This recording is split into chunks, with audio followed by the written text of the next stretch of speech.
users are able to access a number of brand new Stringer shortcut commands. These shortcut commands allow easy access for any command on the ribbon or in the Stringer Toolspace. There are a number of ways to find these shortcut commands.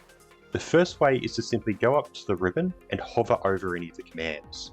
You will get a pop-out with the command name, in this case reorder distance to next, and then in brackets the command call that you can use to run the command from the command line. In this case, SRDN. If I enter that command, I'm able to press enter and the command starts running.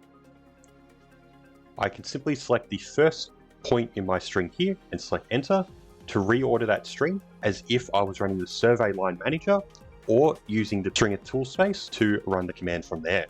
For a full list of these commands, please either use the QR code found to the side of this video or find the PDF link in the description.